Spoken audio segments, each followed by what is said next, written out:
इन मशीनों के बारे में बताऊंगा। वैसे तो मुझे लगता है काफ़ी लोगों को इन मशीनों के बारे में पता होगा कि इनको क्या कहते हैं। इसको कहते हैं, सिस्टर बताइए, infusion pump. Infusion pump. Infusion pump दो प्रकार के होते हैं। ये कौन सा है? ये सिरिंज इन्फ्यूजन पंप। कौन सा? Syringe infusion pump. और एक इस प्रकार का है जिसमें बोतल लगी है। दोनों में फर्क है कि इसमें आप देख रहे हो 50 ml की सिरिंज लगी है और इसमें आप देख रहे हो कि कांच की बोतल या नॉर्मल सलाइन की बोतल कुछ भी लग सकती है। इसको क्या कहते हैं? पेरिस्टालिटिक इन्फ्यूजन पंप। बोलिए। पेरिस्टालिटिक इन्फ्यूजन पंप और सिरिंज इन्फ्यूजन पंप। अब मैं आपको बताऊंगा कि इन्फ्यूजन पंप्स की जरूरत क्या है। अगर हम किसी भी दवा को, ब्लड प्रोडक्ट को, एंटीबायोटिक को, कैंसर की दवा को, अगर मरीज को इलेक्ट्रोलाइट इम्बैलेंस हो गया है, सोडियम को करेक्ट करने जा रहे हैं, किसी भी ऐसी दवा को अगर हम चाहते हैं कि एक फिक्स्ड रेट पे दें जिससे दवा तेजी से ना चल जाए, जिससे मरीज को नुकसान ना हो, ड्रग रिएक्शन ना हो, अगर हम चाहते हैं कि ब्लड 5 घंटे में चलना है तो हम उसमें सेट कर दें कि 5 घंटे में 330 ml ब्लड को दे डालो, ना धीमा दो ना तेज दो। अगर हम कोई एंटीबायोटिक लगा रहे हैं ब्रेन के इन्फेक्शन के लिए, मेनिंजाइटिस के लिए, और हम चाहते हैं कि ये 2 ग्राम मेरोपेनम हमारी 3 घंटे में चल जाए, 4 घंटे में चल जाए, वैंकोमाइसिन इतनी देर में चल जाए, तो हमें सिर्फ इतना करना होगा कि इस 50 ml की सिरिंज में उस दवा को भर लेना है और बाकी बची हुई जगह में सलाइन भर लेना है। तो कुल मिला के 50 ml का एक सॉल्यूशन बन जाएगा। अगर हमको 50 ml के सॉल्यूशन को 1 घंटे में देना है तो हमने सिर्फ इस मशीन का हमने दबाया, इसको फोकस कीजिए,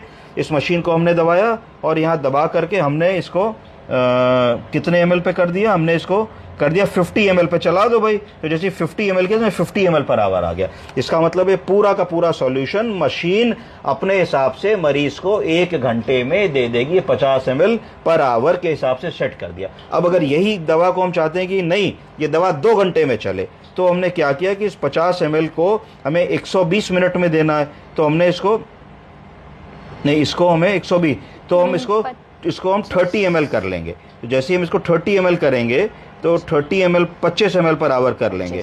तो यही चीज जो है 1 घंटे में 25 ml जाएगी तो 2 घंटे में 50 ml जाएगी। तो ये आपको परेशान नहीं होना, माइक्रो ड्रिप मैक्रो ड्रिप से कैलकुलेट नहीं करना है। इस तरीके से आप इस दवा को सहजता से इस मशीन से दे सकते हैं। कुछ चीजें सेंसिटिव होती है, जैसे आप पोटेशियम का करेक्शन कर रहे हैं तो पोटेशियम अगर तेज चला जाएगा तो कार्डियक एरिथमिया हो जाएगा। अगर आप सोडियम नमक का करेक्शन कर रहे हैं, अगर गलती से स्टाफ ने उसको तेज ड्रिप चला दी तो ब्रेन में सूजन आ जाएगी, एक बीमारी हो जाएगी जिसको सीपीएम कहते हैं, सेंट्रल पोनेटाइन माइलिनोसिस। तो इन चीजों को बचाने के लिए इन्फ्यूजन पंप का इस्तेमाल किया जाता है। पेरिस्टालिटिक इन्फ्यूजन पंप का क्या इस्तेमाल है? अगर माने किडनी का रोगी है, आपके डॉक्टर ने कहा कि भाई इसको फ्लूइड धीरे धीरे 12 घंटे में जाना है या 18 घंटे में जाना है, या प्रायः डॉक्टर अपने ट्रीटमेंट कार्ड पे लिख देते हैं 45 ml पर आवर।